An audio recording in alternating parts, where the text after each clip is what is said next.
Welcome to Women of a Certain Stage, the podcast redefining how we think about menopause. I'm your host, Lauren, a passionate advocate for breaking the stigma and empowering individuals to navigate this transformational stage of life with confidence and clarity. Here, we're diving into a new era of menopause support, featuring expert advice, real-life stories, and actionable insights. Whether you're curious about building your personal menopause plan or you're looking to make an impact, you're in the right place. Let's embrace the change together. Hey, I'm so excited we finally got some chance to catch up, and I want to introduce you to everyone that listens to the podcast. And we are, at the time of recording, now in 61 countries, which That's is fantastic. Blown me away. I was like, oh my gosh, 61 countries. I don't know how that happened. Huge pat on the back. Take a moment. Take it in. No, I think that's kudos to my guests. It's kudos to my students, my graduates. And I'm so excited to welcome you today because you just recently delivered a session for my grads. And just to give a bit of introduction and background, do you want to explain how we know each other to start off with? That might be a good thing for people to know about. Absolutely. So we first got together because I got in touch with you. And this was, I want to say it was 2016, beginning of 2017. At the time, I was considering going into coaching. I had been looking into lots of different schools, and the school that really resonated with me told me to get in touch with you because I had said, well, everybody seems to be in the US. I'm in the UK. How do I know if any of these things are going to work in the UK? And they said, talk to Lauren. She's amazing.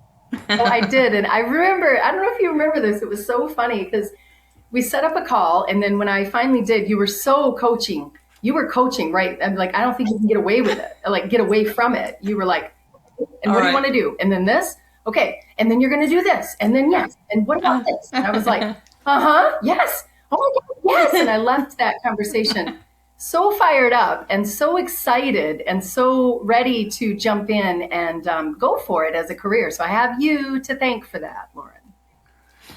Wow. And just to clarify, that was as a health coach, It was. Right? That was as a health coach. Yep. And then I'm pretty sure I invited you to come up to Scotland because I really wanted to chat with you about possibly doing a retreat someday, or just basically pick your brain because you are so fabulous and you have so much wealth of experience, especially with menopause. And I remember you and I went for a walk the first day you got here, and we started sharing our menopause stories, and I was just floored that it was so similar to my own story. I didn't think that I had early onset Alzheimer's, but I did think I thought, what is wrong? And I think, it was so funny because for anyone listening to this, I live in England. Deidre lives in Scotland. You're from the States. I'm from Scotland. And it was just one of those really weird things. But you kindly arranged for me to see different parts of Craigellachie and to stay in some phenomenal accommodation as well. And we just had the best time ever. So yeah, you live in a beautiful part of the world. So how did you come to live over there? It's a bit of a tacky romance novel. So I hope you are ready. You and your listeners are ready for this. I came on vacation back in 2002 with a friend of mine and met my husband. And at the time, he actually had another partner, but he was so lovely to my friend and I, and he took us everywhere and let us borrow his dog, Scooby. We just thought he was the cat's meow, we loved him. He was just such a sweetheart. So we got in touch with him and said, look, if you ever want to come to Michigan, you can bring this girl and we'll put you up because you were so, so lovely to us. And he did. And by then he did not have the girl. So that's how I ended up over here. We talked back and forth about which way to go. And I said, you know what? I'm happy to go to Scotland because he was happy to give up a year to come to Michigan to try it. And I said, no, we're doing it. We're all in. So you trained as a coach, but that wasn't your career. What's your background and what's your history, if you like, from studying point of view and work point of view? I do have a bit of a wacky background. I actually trained in theater first. So my first degree is in theater from the University of Michigan. And then while I was waiting to go to graduate school for that, I started working as a special needs teacher just to make money and fell in love with it. I loved it. And really connected with the kids, and they connected with me, and that ended up being a 23-year long career that I ended up doing. So I loved it. I did 10 years in Michigan in the Flint area, and then I did about 13 years here. And whilst that was all going on, like so many other people, you were fighting and battling with a few health conditions as well. So talk to us about what that was like and what you felt was going on for you and what happened in terms of trying to get help and support, what you found out eventually was. What was going on for you there? So years ago, I was diagnosed with endometriosis. The Scottish health system up in our area, at that time anyway, they really didn't have a great understanding. They still don't have a great understanding, but it's better. So even though I had a diagnosis from Michigan, they didn't accept it, and they wanted to try all sorts of things that really didn't work. And then eventually I got really ill, a cyst burst, and I ended up off work for a very long time, trying to get access and trying to be believed about the pain, which I think a lot of women resonate with that. As we know, are just not believed about pain a lot of the time. They're not believed about their symptoms. And then I ended up having a hysterectomy because of the endometriosis, and that plunged me into full-on early menopause. And unfortunately for me, I think the stat is, you'll know way better than me, but I think the stat is that about 25% of women end up with a very debilitating version of menopause. And unfortunately, that is what happened for me. I should have kind of known, because my mom had the same really, really strong side effects. And just plunged into deep depression, suicidal thoughts, which I would never do. I had a cousin commit suicide when I was younger, so there was no way I would do that. But it scared me to death to even have these little thoughts like, oh yeah, I could just drive down there and jump, basically car in the river. And you're like, where did that come from? And of course, going to the doctors at that point, what do? Throw her on antidepressants. That's what we do, And to be fair, with suicidal, thoughts happening near the end there, that was probably appropriate. But I think it seems that quite a lot of women, they kind of throw that at initially. And interestingly, one of my graduates, Christine Campbell, who's up in the Highlands, she has been suffering with endometriosis for her entire adult life, right? And yesterday she's come through yet another surgery. She's had to go back into theatre and things hadn't gone that well. But she also posted yesterday that she's been invited for a bunch of interviews because there's a new statistic in Scotland that came out yesterday telling us that the wait for treatment for endometriosis in Scotland has now gone up to over 10 years. I saw that. Over 10 years. How dreadful is that? I saw that article. It's devastating. It's interesting you say that. ITV, a friend of mine got in touch with me a few days ago and sent me a link to ITV because they are actually about to do a show on this, on the weights. And I thought, well, will I get in touch or not? Because it was the wait for diagnosis. And technically, I got diagnosed in Michigan, but I got in touch anyway. I don't know if they'll get back to me. But the reason why I got in touch was because despite having a diagnosis, I still had almost 7 years of living here before they believed me and let me have a surgery, laparoscopic surgery to kind of ease the pain. So, I mean, I find that quite shocking that, that someone's come to you and said, look, I had pictures. They wouldn't even look at the pictures. I said, I have pictures of the endometriosis inside me if you guys want to see, so you'll see what's happened. And nope. I have this conversation scarily often, and it terrifies me that we are going backwards in terms of women's health in Scotland. It's just absolutely devastating. Totally devastating. It's awful. And you know what, and I know you know this because of all the fantastic things you do with menopause, but all of the research obviously too over the years has been done on men. So there hasn't been a lot of research about menopause and what's happening to a woman's body and, ways that they can help that. There hasn't been a lot of research, obviously, on endometriosis, because a lot of research has been based on men and what works and doesn't work for them, which is fantastic for men, but has really left women off to the side. So that is just another layer of it. Women's health in general, I think, has been dismissed, I would say, quite a lot. In so many aspects of it. So look, we got together, we had an amazing time. I brought my son up. We just loved Kergellicky. We loved that part of the world. And over the course of time, I had a mastermind where I had some some clients who I was working with. They were menopausal in various jobs. I planned to do that retreat that we always talked about. And unfortunately, at the 11th hour, I wasn't able to come, and you kindly stepped in and took over for me. And that was amazing. Great feedback from that. You now run something called a Wellathon. Can you tell me a little bit more about that? Absolutely. So the Wellathon, we started just a couple of years ago. So it's still kind of in its infancy.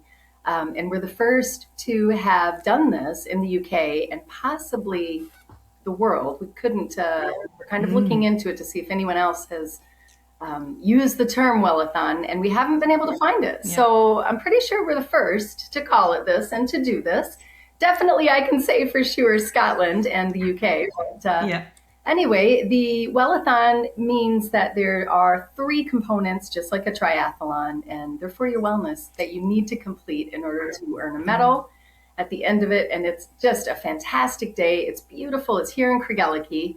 It's called the Moray Wellathon. And don't have a site yet just for it. So really, if people want to know more about it, they need to kind of follow me on Facebook or Instagram or LinkedIn, whatever. And then there'll be more posts coming up about it. But the cool thing is, so we start off with a run or a walk. And I worked, because of my chronic pain background, I worked really hard to make it as accessible and inclusive as I could. So that was another thing that was very different to other events that were going on that were more physical like that. So that has been amazing. I've had a lot of women and men who are in chronic pain groups that I'm in who said, well, I'll come and I'll do as much as I can. And and they have. So that's so cool. So you do that bit, you come back, we have a little bit that's yoga. And then after that, I usually will do some kind of a wellness workshop. But, and actually, give me sorry. Go ahead. Give an example. Yeah, give me an example of the wellness workshops. Well, the first year, because I really wanted it to focus on happiness and joy, it was all about ways that you could bring joy into your everyday. And obviously, because I was a teacher, I'm always big on, let's get together and talk about this and do groups and move around and do all this. So so that was fantastic. Last year's topic was stress relief. That was we all need a bit of that. That was a really good one as well. But I like to kind of end on a super happy note. The other thing that's cool about the Wellathon is we've partnered with a local, really, really gorgeous luxury hotel. And they are kind enough to let us do our medal ceremony up with them. And they offer us all a free gin, or I usually offer kombucha as well, so that we're not. Oh, such a good time. So I want you to come to it at some point. I am definitely going to be coming up. But talking about, you have got the most innovative ways of putting a smile on people's face, of bringing joy and happiness. And, if people knew just how much pain and suffering it goes into day-to-day life, or happens in day-to-day life when you've got chronic pain, when you've lived with that for years and years and years, and yet you just shine sunshine over everybody that comes in your way.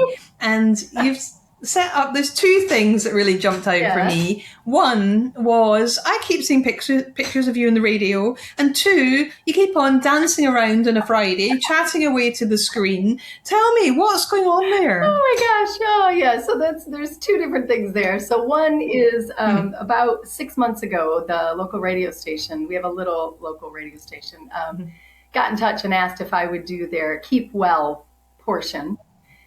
So I do that now, and I try to share it as well on my other. So that's KCR 107.7. It's just a tiny little spot, but it's amazing. So I just go on and do different health or wellness sessions to kind of help people out with whatever it is. The last one that I just wrote and recorded last week was one about relationships and how to make them better.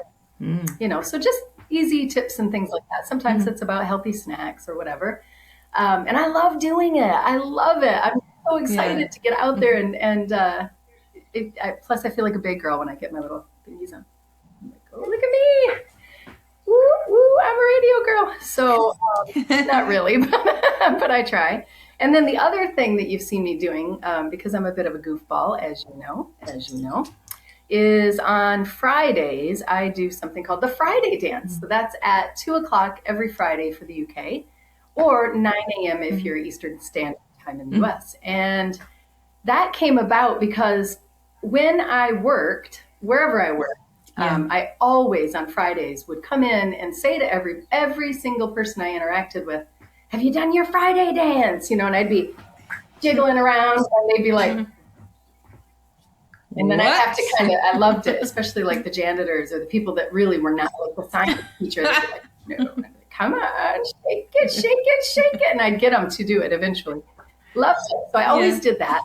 And I'm speaking to my cousin last summer, and I was talking about how much I miss doing the Friday dance. And she said, why don't you just do it online? You're an idiot. You just do it online because it makes people happy. And even, you know, and research shows that even just watching somebody be a doofus like me and around boosts your serotonin levels, makes you happier, brings a bit of joy to life. And I think especially with especially people with chronic pain, we really struggle to do things like that. There are some days that I can't really do it and I have to sit in a chair and I have to just kind of do a little shoulder thing. But I really love that kind of gets people excited. And it's funny, most people are too shy to come on and talk to me. So I find that what happens is people might not jump on to the live, but they'll come on later to say, oh, or I did this with, you know, so it's nice. It's just a lot of fun too. So definitely come and see. And you've recently retired from teaching, right? I find this is a really American thing. People like stop a career in their 30s, 40s, 50s, whatever age, and they call it retiring. Like when we talk about retiring in the UK, we talk about, you know, stopping work and drawing a pension usually, but you've retired from teaching. Is that right? Yes, I did. But, you know, to be fair, Michigan teachers, the way it is in Michigan is they retire at 55. So, you know how you're, for Scotland anyway, it's 67 for teachers. So, you know, 55 and they get their pension and they're done. So they actually do get their pension. For me, I had to because physically and mentally I was struggling so much. I also, besides the endometriosis, I got diagnosed a few years ago with functional neurological disorder, and it just wreaks havoc on my fatigue levels, my pain levels, and I really tried to stay in there and teach. I got, you know, lost a day, and then it was kind of, I had a fantastic boss who, she was fantastic about just trying to weave in breaks for me and let me go home early if I was really struggling, and then it came out that that was going to end, and it was going to be somebody else who was kind of pulling the strings and making the choices. And I thought, there's no way I can do it if I'm not having that. So I was very sad. But on the other hand, it meant that I could dive into coaching a little bit more, and well-being stuff that I love to do. So it's been a good thing. It's bittersweet. I do still tutor some pupils because I have a huge amount of background with dyslexia. So I do now and again just to kind of finger in, I'll do that. But I miss that a bit. But to be fair, coaching, I think, is very much about teaching. You're teaching, you're kind of helping people to kind of figure out what things they need to try, or helping them decide what things work best for them, and you're helping them come up with ways to implement those plans. Yeah, it's interesting because coaching means different things to different people, right? And depending where you've trained as a coach. So we've both trained at HCI, Health Coach Institute. I've also trained with Teaching Academy. I've trained with 3 or 4 other schools as well. and every school teaches very differently. So from the strictest, purest point of view, just to the point that you've just made, that coaching is where we're asking open questions to help people make a decision, to create a plan, to find a way to move forward faster by working with a coach than if they were doing it on their own. But there are other schools of thought around coaching whereby we're actually providing some education in that, or we might be taking them down a particular pathway. And you've created a program where you're looking at people's food, their relationship with what they're eating. And how does that go? How does that work? Well, that came about because I had such fantastic help from the NHS, really, with my chronic pain, with the endometriosis, with the FND diagnosis. I was involved in quite a few different groups and trainings, kind of, that helped me out. And then obviously the coaching school that we went to, I was trained in a fantastic 12-week transformational coaching method that you can kind of adapt to kind of fit whatever clients you're working with. So what I did was marry the two and really tried to kind of get in there the 4 pillars of pain, and also obviously one of the pillars, which is true for anybody really, is the food portion, and making sure that we're making healthier choices and doing things like that that are going to support us rather than the pills and the alcohol and the chocolate, which we all love. Let's have it a little bit. But so I basically just kind of put together what I knew and added in my lived experience and thought, I can help people with this. This is going to be amazing. And it has been. It really has been. But I think I'm kind of starting to slightly shift a little bit more towards well-being. Okay. What's the difference? What do you mean by that? Well, what I mean is, prior to this, I was focusing almost entirely on clients that were chronic pain. And now I feel like I am kind of focusing on doing more events and things that are about being happy, about having joy, about, so I'm still chronic pain. I still want to help people that have that, and I still have it myself. So that makes it an easy fit because obviously I've lived it. I have a lot of lived experience of it. But at the same time, sometimes that's hard for me because, especially with the FND, you can become quite overwhelmed with things with the FND, and hearing that journey sometimes from other people can be quite difficult. It can actually be something that affects you. So I want to kind of have a little bit more of a balance and do a bit more of the well-being side of things. So to that end, obviously the Keep Well on the radio, that is obviously kind of pulling that in. The Wellathon pulls that in. And the Friday Dance, obviously. And I think one of the things, to anyone that's listening that's considering training to become a menopause coach, or any type of coach really, but anyone that's thinking about the menopause coach diploma with women of a certain stage, I think the key thing, and one of the reasons I really wanted to invite you on, was that we never know where a coaching journey is going to end up.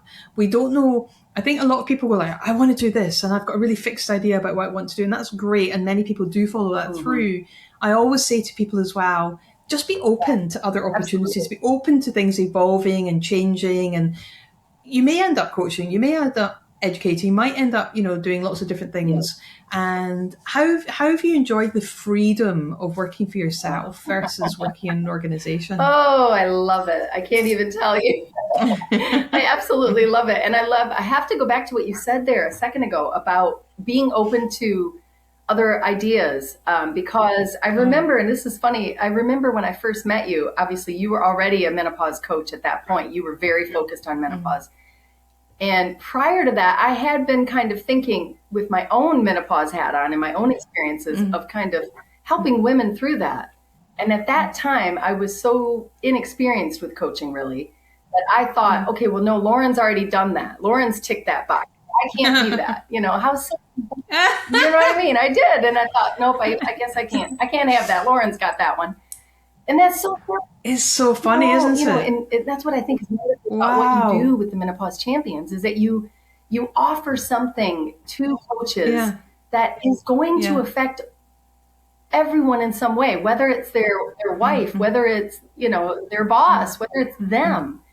It's something that, gives them an extra bit that they can take on and, give, I don't know, it just legitimizes what they've been doing as a coach. And I think that program is fantastic for letting people have something kind of on their checklist that they can do. For companies, I mean, for different companies, for corporate, for organizations, they now have this bank of knowledge that they can take. And even if that's not really your specialty, suppose it, for me, it was chronic. And I think, but yeah, and I think what's so interesting is that on the diploma we get doctors, we get nurses, we get HR leaders, we get people who are personal trainers, sports therapists. Not everyone comes on the program as a coach. But I think there's a greater realization that we need to understand menopause to be able to serve the people going through menopause better. And by having the experts in the room, they can learn from them, understand the type of coaching techniques that work well and sort of questions that can really help get to the root cause of someone's challenges. And menopause isn't about the symptoms, it's about the impact of the symptoms on someone's day-to-day life. Obviously, the symptoms are what we're looking at, but it's how people manage those symptoms, how they work with them as well. And I've just found it really fascinating. But going back to your point about Lauren's got the menopause coach thing sewn up, and now I'm training people to become menopause coaches because there's so much work out there. And I think that that's a common theme that people are like, oh, well, there's already someone who's a menopause coach in my hometown. Yeah. And I'm like, okay, yeah, but what about all the people that are not attracted to that individual to work with? Because people buy people. And we could have 10, 20, 100 menopause coaches in any given area because different people are going to be attracted. They'll work in different ways. They'll offer different programs. And I think that it can be kind of that. I remember when I first started, you're right. I was like, I wonder if there's anyone else out there doing this work. And if there's anyone else in the UK, like maybe maybe there isn't space for me. And yet, here we are now, sort of I'm 13 years into doing this now, and I'm like, we still don't have enough people in the world. That's what I was just going to say. And actually, I mean, there are still so many organizations that would benefit from that training. So, I mean, and as you say, it's doctors, it's nurses, it's HR teams, there's so many other areas where we need that. We need it. So, you've got the Wellathon. You're coming up to year 3 of that. Is that right? Yeah. You've got year 3 coming up this August. And then you don't know where it's going to be yet, but you've got all the people in place. You know what you're going to be doing with it. And who's that open to now? Is it families? Is it women? Is it who's that? It is. This year we're still kind of deciding. We're about to book the local area pavilion that we use for it each year. And start getting some teasers out there pretty soon. And we are looking at making it a little bit more flexible this year. It's always been pretty much women. We've always had a few men. But I think this year we are thinking that maybe trying to let families in a little bit. Because every year we've had people get in touch and say, can I bring my kids? And because we were kind of keeping it kind of a safe, quiet, calm space for women. We're like, it doesn't really fit the vibe. But actually, I think we can. So we're looking into the idea of maybe for the walk portion, because it's a walk or run, I should say. So you choose what you want to do there. In fact, the first year we had a couple of guys who were ultra marathon runners.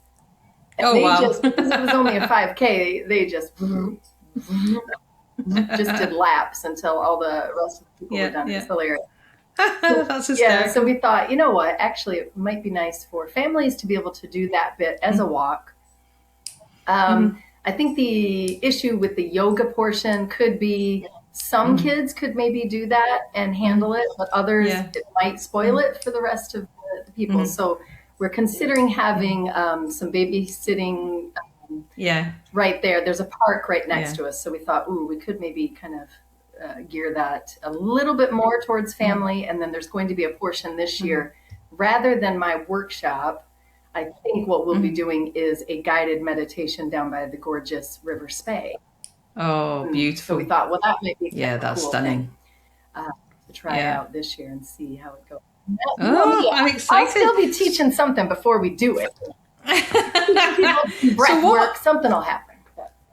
Yeah, for sure, for sure. So what else is going on for you? What other things are you looking forward to doing over the next 12, 18 months or so? Gosh, one of the things is gearing up and changing a little bit more. I have to kind of redo my website because it is very chronic pain focused right now. So that's one of the big things that I'll be looking at. And still just, I think just kind of continuing with the work for the radio, with the Friday dance. Oh, there is another thing too. I forgot about that. I started a 14-day cleanse for some of my clients at the beginning of January or the end of January. And people just went wild for it and kept coming. And they're still kind of getting in touch. So we've left that rolling so that people can join in with that at any time and work with me a little bit one-on-one if they want and kind of do that. Or they can just join in and do the cleanse on their own and still have that open group that's supportive. So that's something that I'll be looking forward to. It's a bit tricky with me because of the fatigue levels and the chronic pain. I can't go too wild with stuff and plan too much because my body can't always do it. So I have to be really careful with what I commit to. And and I think, if I think back, it's 9-10 years since we first spoke, we first met. And when I watch your journey, that sheer bloody-minded determination of, I am going to coach, I am going to do this, I'm going to put these things together. And bit by bit by bit, you've done it, you've created it, and you've created the life that you talked about having. And you're in the most beautiful location, I think, in pretty much one of the most beautiful locations in the world. I'm biased, clearly I'm biased. You're a little bit biased. But I do love it there. And I'm just so excited for you because I think you're incredibly inspirational for people who are struggling with their health. I think that your energy is just magnificent. I was so delighted to have you come and speak to my grads.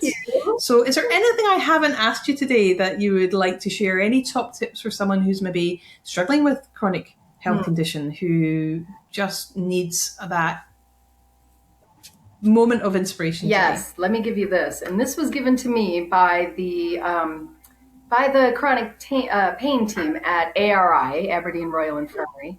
And this was a game changer in my brain anyway at the time, because I was always this kind of go, go, go, do person. Anyway, and what they said was that I needed to focus on doing, and I want to get this right, so hopefully I don't mix it all up, 75% of what I would do on a bad day.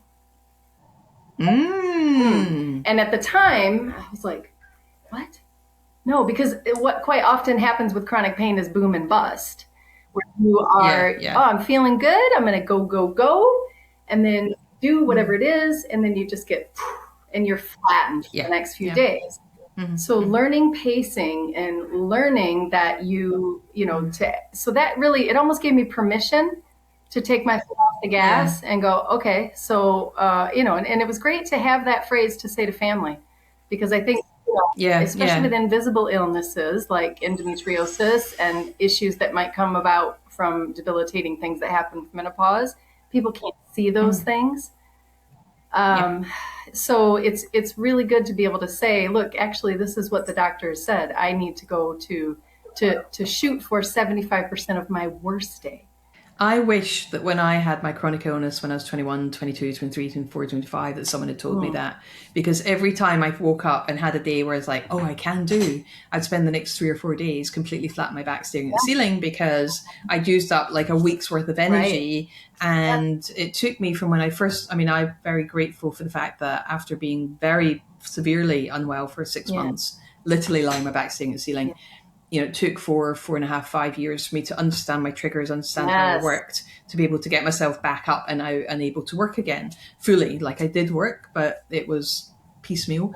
And it's just the most horrible thing when you feel like you can't go and live your life to the fullest. It is awful. It's soul destroying. And like you said, that invisibility is in itself debilitating. because how do you explain what's going on inside you when someone else has never experienced anything like it? Yeah, it's hard. And I think especially with the endometriosis, that's a difficult one, because there were so many, and there still are so many misconceptions, as we've said before, about women's issues and things like that. So quite often people would say, oh, is it a bad period? And I'm like, no, it's way different than a bad period. But, so the things would quite often be minimized as well. And that's another thing I've always said to chronic pain people is, look, if you had a cast on your leg, people would understand, and they would keep that understanding going the whole time that you had that cast. Unfortunately, with chronic pain, quite often it is invisible and people don't see it.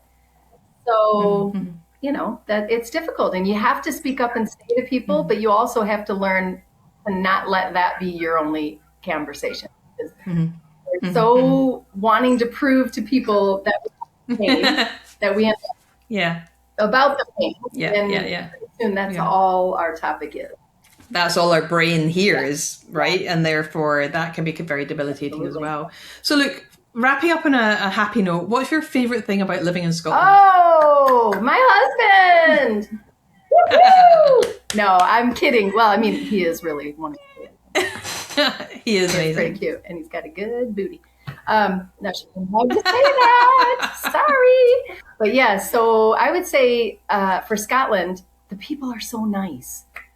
And I thought Midwestern people, where I'm from, I'm from Michigan, Midwestern people are known for being kind and really friendly and, inviting. Scottish people, I think, they've just been so sweet to me and so kind. And my favorite thing about Scottish people is that they let people out when you're driving. Because oh wow, that's hysterical. Deirdre, it's been an absolute blast to catch up with you. I can't wait to organise our next retreat together, because I know that we're going to do it. And I'm sure we're going to be looping back around next year to catch up with where you're at, how the Wellathon went.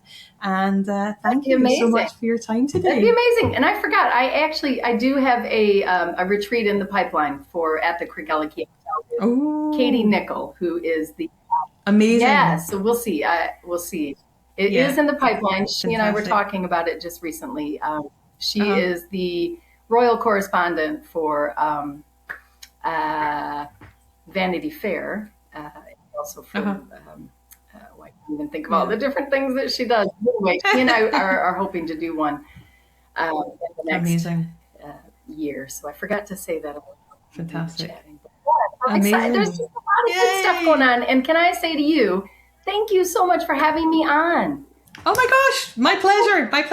This is me straight with some very random, playing around with some very random stuff on my face today, having just come back from Krav Maga and all sorts of random things going on. So yeah, I appreciate And it's such an honor to get a chance to have a little bit of time, because I know how busy you are, and you are an amazing person, amazing coach. And yeah, it's just lovely. So to be asked was an absolute honor. So thank you.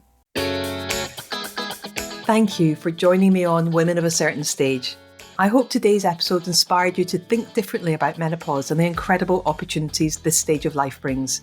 If you enjoyed this episode, please share it with 3 friends who need to hear this message. Don't forget to like, subscribe, and leave a review. It helps us reach even more people.